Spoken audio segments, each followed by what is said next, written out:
This outbreak of coronavirus has changed the world as we know it. I spoke to investigative journalist John Grobler and asked him what he makes of the Namibian government's response to the COVID-19 outbreak. Given that we only have 16 cases, 4 of which were foreigners who were all evacuated along the last foreign nationals about 3 weeks ago, the government's reaction so far has been one of ad hoc overkill.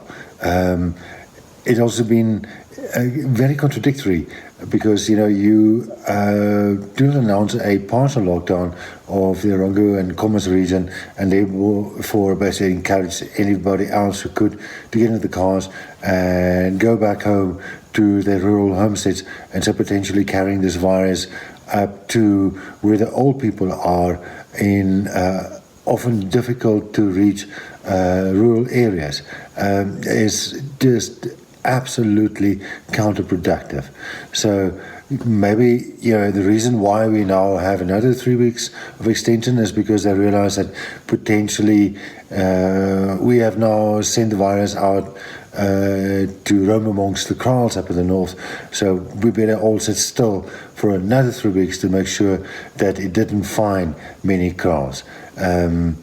It has been hugely ineffective in how it has been done. We now have a deployment of 69 police checkpoints all over the country. I don't know if any of this is going to help if you do not take your people into your confidence and tell them exactly what is going on and get them to do and abide by regulations willingly, because I know it's in their interest. Then you're not going to win the fight against any COVID or any kind of disease. With all the conspiracy theories out there, I asked investigative journalist John Grobler whether he thinks governments are overreacting to this outbreak. This is a very dangerous virus, make no mistake, but it's dangerous for different reasons than people think that, there is this mistaken belief that if you get it, you're dead. It hardly shows any kind of symptoms in 80% of the people, so it's quite possible that a whole lot of people already have had it and just weren't aware of it. But it is certainly causing a sharp increase in deaths in New York and in Italy and Spain. But again, each country, it basically manifests differently. There are at least 3 strains identified across Europe. The Icelandic testing suggests that there might be 8 strains amongst those that they found amongst them. And they've done the most testing of all. They've done more than 100 people tested per 1,000 people in the country. Namibia with 423, we're not even close. But we are presumably testing those who are who have been most likely exposed to the virus. So let's not waste our effort, doing blanket testing. Let's find the cases that are potentially infected and see if they are infected, and then isolate them. First step. So the number of tests done is, as you know, indicator of the spread of the virus. And anyway, the death rates remain about the same as for seasonal flu, except this one is causing other aberrations. If you have any kind of other disease and you get this virus, you are going to the hospital, and chances are you are going to die if you are older than 70. So yes, in that respect, it is really a deadly thing. But I saw some interesting research opinion by a Dr. Cameron Kyle-Siddle.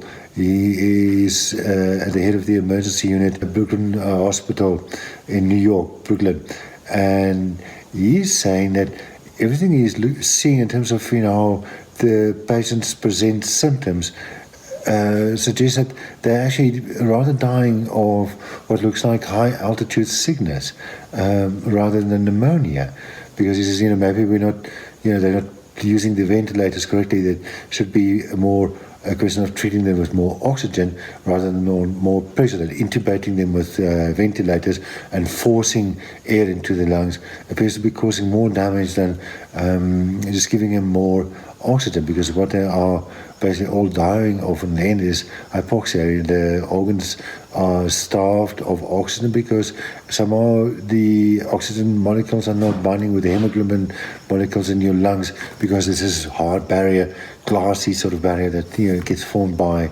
how this disease manifests itself. So yeah, a very strange disease that appears to have been first synthesized in a laboratory in the University of North Carolina, Cleveland, by Dr. Ralph Barrick and Dr. Shi Zhengli. Shi Zhengli was the Chinese scientist who had identified the SARS virus as having originated in the Chinese bat.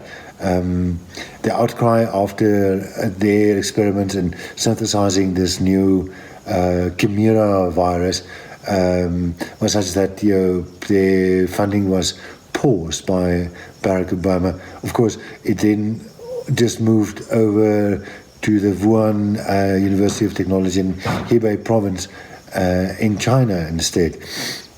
And here's where things get weird. I mean, the Chinese insist that this virus originated from the Wuhan seafood market, which is only about a block away from where the Fourth People's Laboratory at the University of Wuhan University of Technology is in Wuhan City. But patient zero has no clinical history, no record, history of having visited the Wuhan state seafood market. So there's a thinking that it might be that the virus first got out of this laboratory somewhere or the other, perhaps with just bad hygiene and the animal's cages not being cleaned properly, or perhaps worse, as some have suggested, some of these test animals being sold at the seafood market, which is, as I said, only a block away from the laboratory, and that there it had basically first exploded, and from then on it spread out. That is entirely so. But we know too little about this virus to really know. So, yeah, it is difficult times ahead. The economy is in very, very deep difficulties, whereas the health threat is not apparent to me at all. Just 12 cases, no one in danger of dying. Our entire tourism economy has died overnight. It's evaporated. It's gone. It is a loss of billions and billions, at least 125,000 jobs in this economy of ours. So that is going to send far bigger shockwaves through our system than the coronavirus could have done so. So in summary, the risk from an imploding economy are far more obvious to me than the risk of dying of the COVID virus, if that really is what it is. Make sure you catch It's a Wrap in our new time slot, now on Sundays from 7:30, with repeats on Tuesday nights at 8:30.